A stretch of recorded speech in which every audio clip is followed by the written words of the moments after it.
Yeah, sometimes it's nice to just kind of be around a bunch of nerds with similar interests who kind of obsess over a certain thing and all that, and it's fun. Welcome to Advice Accreditation Bureau, the comedy podcast that pokes fun at modern day life advice. My name is Andy Prokopas, and today I'm joined by the brilliant comedian Kevin Hahn. Kevin, welcome. I have a question for you to start off with. Yes. I've seen you perform a number of times. Thank you. And you sign off that you are Kevin Hart. Yeah.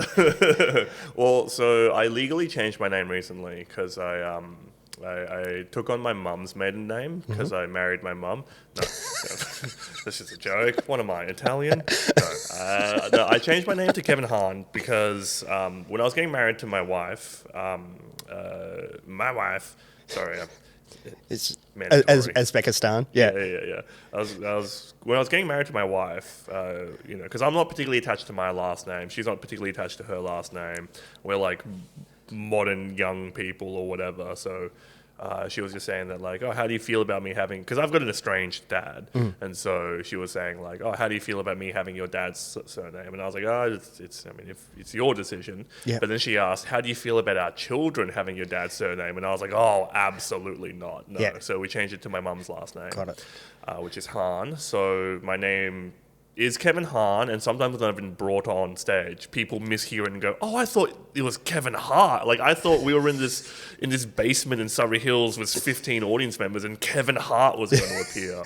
Yeah. So, it's just nice to be mistaken for a black guy instead of any other Asian guy, I guess. But to clarify now, when I do sign off on sets, I do say that I'm Dave Chappelle now. So great. Yeah. How did Ingrid, your wife, feel when she asked, "Oh, how do you feel about me having your dad's surname?" "Oh, that's fine." "How do you feel about your imaginary future children?" Yeah. "Oh, I actually care about them." Yeah, our prospective children. And also, it's like, I guess it's kind of fun to like eliminate a man's lineage. Sure. Out of spite. It's kind of fun. Well, I have a friend, he's estranged with his father. Yeah. And is it also my father? Is this like a half? You're about to drop a half brother on me. And it's come on out. No, when he and his mum and dad were together, they named him Stuart, which is his mum's maiden name. Yes. And then his surname is Stuart. His first name's Stuart, which is his mum's maiden name.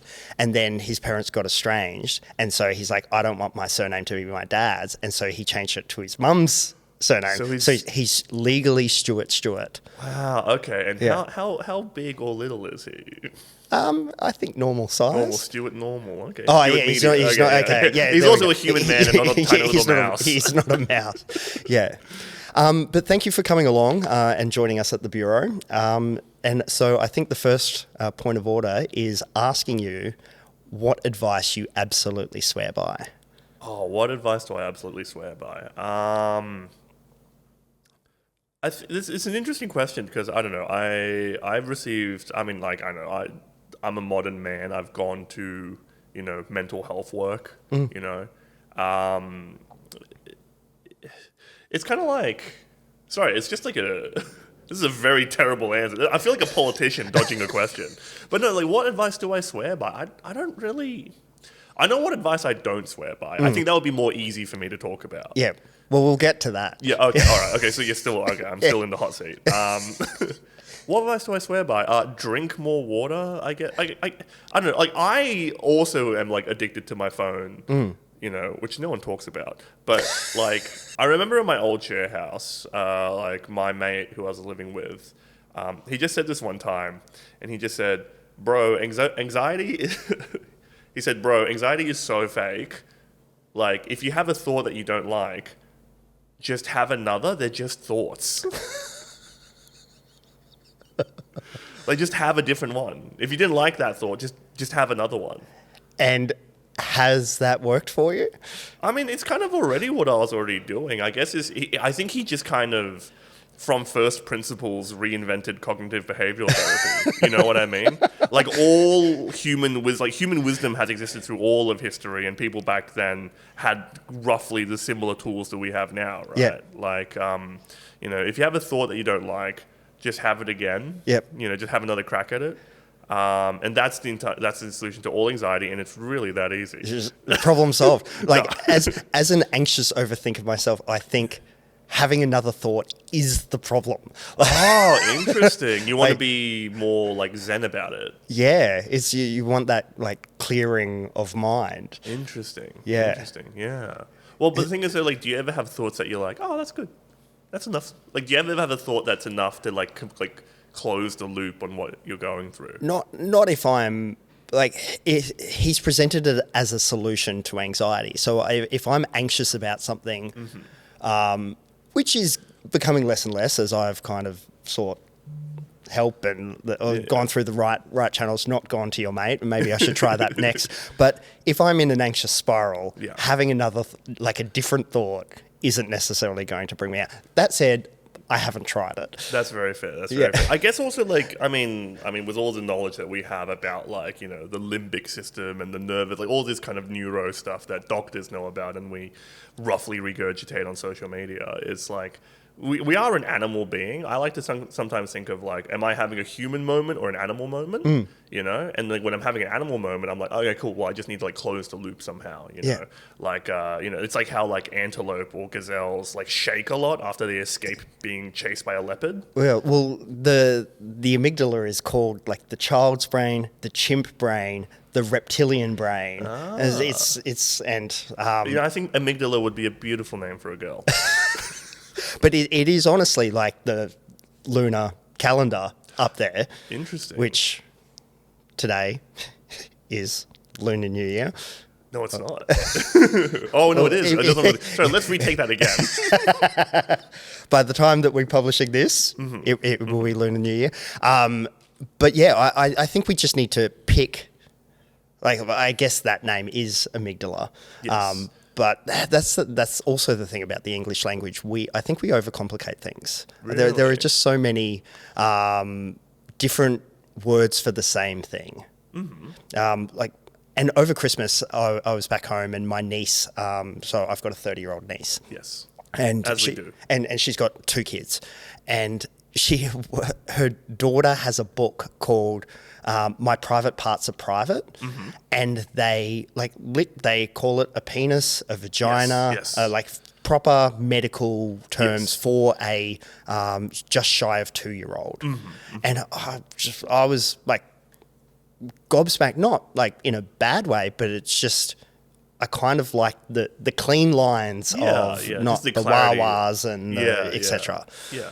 Oh, I remember. So I have a mate who was a kid, and this is kind of amazing. You know, like what they're doing in like early childhood education and like these days. Because you know, I haven't been to kindergarten for like quite some time, like probably like 2 or 3 years since I was last in the kindergarten. Not since the restraining order. Anyway. But there was this one exercise that my friends were saying that they're doing in these classes where like they teach a kid like, oh, you know, like, so, you know, sometimes we're feeling like a happy fish, or sometimes we're feeling like a sad fish, or sometimes we're feeling like an angry fish. And if we're feeling like one of these fish, what do we want to be? Do we want to be the happy fish? No, we want to be the pond. Oh, God. Teaching that in kindergarten. Yeah, they're teaching children like emotional self-literacy from a very early age. Wow. Yeah. You had a very visceral reaction to that. Yeah, I don't necessarily, like, I again, not opposed. Like, I think emotional literacy and mental health, very, very important. But that analogy confused me. Oh, it confused you? Yeah, I was just like, what? Yeah. So I guess it's teaching children that like they aren't their emotions, they have their emotions. Got it. Okay. There's like some sort of like greater level of like awareness and like executive control over it, you know. Okay. Yeah. I heard it as a Sixth Sense type twist. Oh, like an M. Night Shyamalan. You're not the fish, you're the pond. Yeah. It's like this wise thing that doesn't actually quite make sense. Yeah. No. Yeah. Like, well, I guess kind of like the analogy in that, or the metaphor, or the simile, or whatever Year 12 English term we're going to use about it. I guess kind of the point of it is like to not over-identify as your emotions. Yeah. And I think that's also really like interesting because, you know, like there's so much discourse about people banging on about like over-identifying as like a clinical term or something like that, you know? Yeah. So to revisit the advice, it was, if you're having an anxious thought, just have another thought. Well, Yeah, oh, that's what my friend said, and it made like very primitive, like Yeah. it felt very primitively true in the moment. But now that you've kind of ruined it for me, I guess, I guess you are right. Like having another thought might be an issue. I really don't want to revoke the advice straight off the bat, but No, I it's just so fine, it's so fine. and I think I'm trying to think of the term. It's like the second-hand thought, like when you feel anxious and then you feel guilt. Like feelings about feelings. Feelings thoughts about feelings. thoughts. Yeah. And I just feel that advice would lead to Very interesting. And I'm anxious. Oh, I shouldn't be anxious. Therefore, I'm now feeling guilt about my anxiety. Interesting. Did you grow up Catholic? Yes. I see. It's like that's Not just Catholic, gay and Catholic. Oh. Yeah, so there's a lot of shame. wow. Is that what? Wow. That obviously is a lot to unpack. Yeah. But also like when it comes to like feelings about feelings and stuff, like this is kind of one thing I realize. Like, okay, you know when a mate is telling you a story and they heard it off someone else and they heard it off someone else, and it's essentially a fourth-hand story. Yeah. Right. I've done this rule in my head where like if there's more than like 2 layers of framing, it just is completely irrelevant to me. Yep. Like it's just not worth having in my head. It's an absolute waste of space. Just delete it from my mental hard drive. So-and-so said, so-and-so said, so-and-so said. Can't be bothered. Yep, totally. Like if someone's telling me about a great YouTube video they watched that really analyzed this movie, which is like a commentary, I'm just like, I don't care. Yep.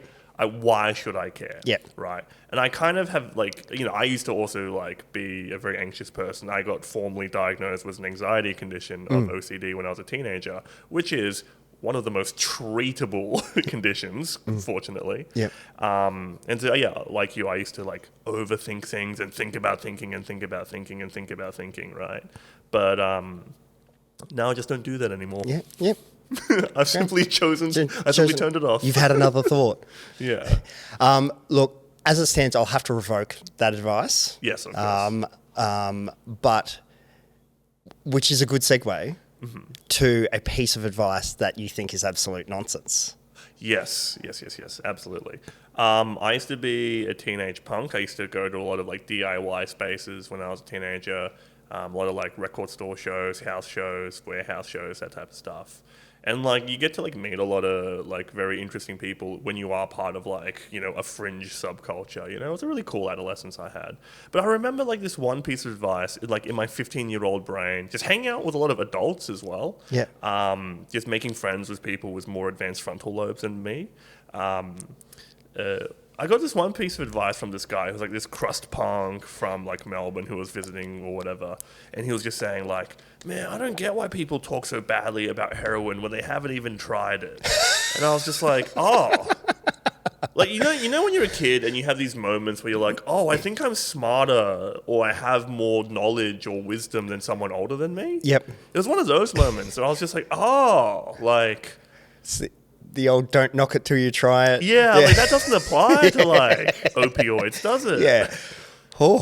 Yeah, and like no judgment to that guy. He's going through whatever he was going through at that time or whatever. But like there was this moment in my mind of realizing that like,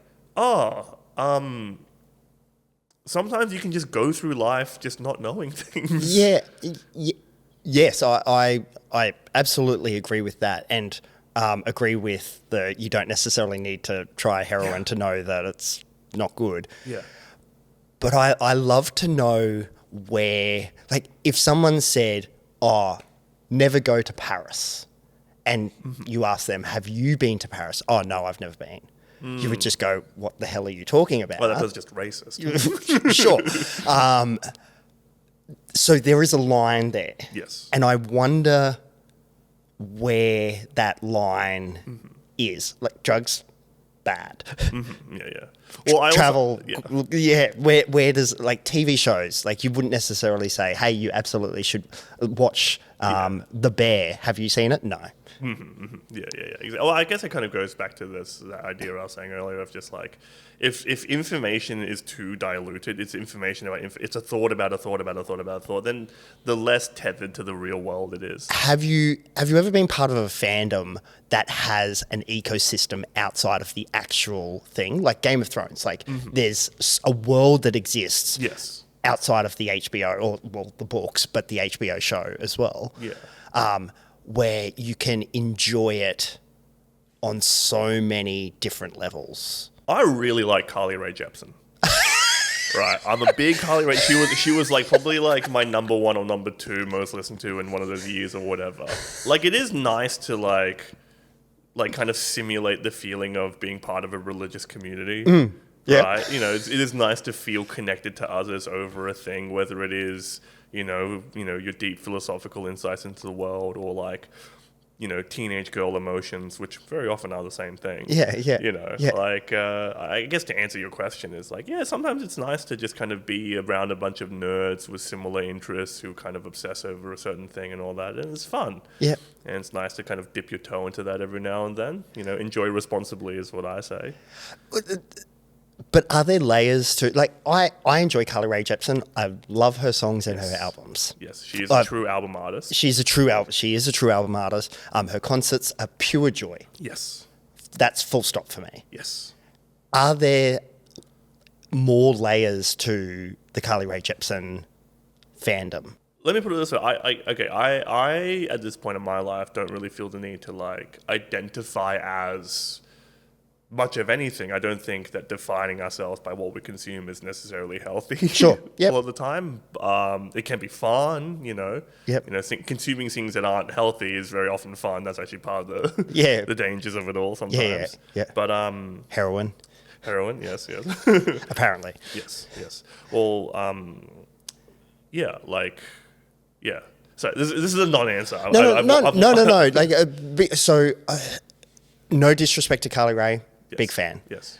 I look at the Taylor Swift fandom. Oh, and yes. Like how, and I'm going to be careful what I say, as a Swiftie. Yes. How intense or how deep people can get in that world that Taylor has built. Mm-hmm. Like different numbers meaning like the number 13 meaning something. The number, like track number 5 is always significant. Recreational schizophrenia. Yeah, that's what you're talking about, right? And it just astounds me. And like Taylor's in on it as well. And she has fun with it and she caters to this demand or this she's built this world and now she's just feeding. Yeah, well, people love to feel like they're solving a mystery. It's people love to be intellectually engaged. They love a puzzle, and it's just yet another aspect of the whole like all entertainment is every other form of entertainment as well at the same time now. Yeah. And so I guess, but the Rae universe doesn't go as deep. The CRJU doesn't go as deep as, to your knowledge. Well, also to kind of the extent that I care about as well, because it's also like fun pop songs are fun pop songs. I mean, I'm also a 31-year-old heterosexual guy. Yeah. I'm really I'm not like. Okay, like as a teenager, I would get this is kind of like my fixation for the month or whatever, all that type of stuff. But I think I think a lot of modern things like followings and stands and fandom, all that, a lot of that is just kind of trying to kind of get to the feelings I think organized religion classically used to be giving to people, being part of a greater whole, that type of thing. It's so possible for a person to give the same emotions and drives to their football team or to their local religious community or to their favorite female pop artist, all that type of stuff. There's a lot of idolatry, I think. And it's that sense of belonging that religion used to serve, that and it can still serve as a non-religious person. I'm not religious, but I do think religion's pretty cool sometimes. Yeah. Look, I think religion, my stance of religion is it's very separating the art from the artist. Like, I think there's some wonderful messages in... Jesus had some bangers. Yeah. That's your stance, Jesus had bangers? Jesus had bangers.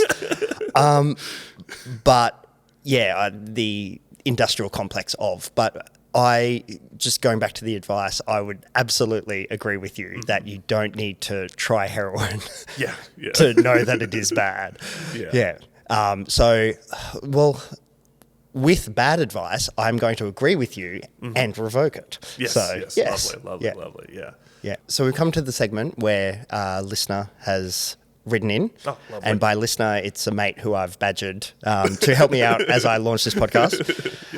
But John has written in. I've lied extensively on my resume, bluffed my way through a series of job interviews with flying colours, and just been offered a job that pays amazing, but I literally have no idea how to do what they want me to do. What are my options beyond ChatGPT all day, every day? Oh, okay. I want to say, I don't think imposter syndrome is real. Because I don't think there is such thing as imposters. Okay. I don't believe in imposters. Yeah. Every job I have had, I've technically been legally not qualified to do, I think, possibly. Sure. I've always missed some piece of accreditation here or there.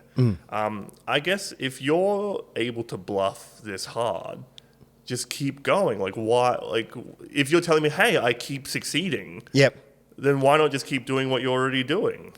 That's their problem, not yours. Yeah. Like, if you think about it, and you saying that there's no such thing as imposter syndrome, like parents, when you are a parent for the first time, you have no real work experience. Sure, you might have had nieces and nephews or younger siblings or whatever. Maybe you even used to be a child yourself. But surely nothing, and I say this as a non-parent, surely nothing can actually prepare you. If you were to put it like list it as a job, nothing can prepare you unless you have already been, like, unless it's your second child. Feeling out of your depth, not knowing what's going on, feeling like people are going to catch you, these are very normal feelings for people to have. Yeah. But it also sounds like this listener is an exceptional liar. They have charisma at the wazoo. Maybe they're a personality hire. Yeah. What did I hear once? The output of a system is the purpose of a system.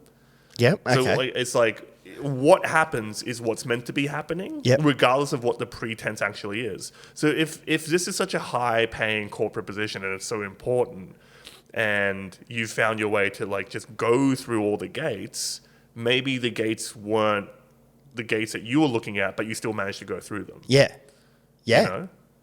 So your advice is just keep lying. I guess. I mean, it doesn't. I guess from what you've told us, it doesn't matter what you do. As long as it's you being the one doing it. So I guess be a sociopath. I guess be like one of those low empathy careerist professionals. I guess. But and not to diminish the point that you made, because it's an important one. You don't know what the hiring criteria is. No. You don't know what boxes, like you think the lying about it is ticking the boxes, but you actually don't know that it could be X, Y, Z. Yeah, I mean, unless you're like, I don't know, like a federal representative of your seat or whatever, mean, surgeon, or pilot. If it's something that's like directly responsible for like the health and safety of like human beings and or the planet. Sure. Like, I mean, I don't know what consulting is. It's a marketing job. I'm sure I can say that. So the person writing in is gay. We've met, right? Yeah. That's not a hate crime. That's just me being familiar with you and your culture. I absolutely accredit this advice. It's sound advice. Finally, like, what are you plugging? What am I plugging? My wife. No, I don't really actually have anything to promote at the moment. Maybe if you're in Melbourne during the comedy festival this year, come check out the Succulent Asian Comedy Show. Yep. I'm producing that. I'll be on that. We're at Storyville for the first 2 weeks of the festival. Just come watch a bunch of Asians do comedy, I guess. Awesome. But apart from that, nothing else to really plug. Awesome. Brilliant. Well, thanks very much for coming along. Thank you for having me.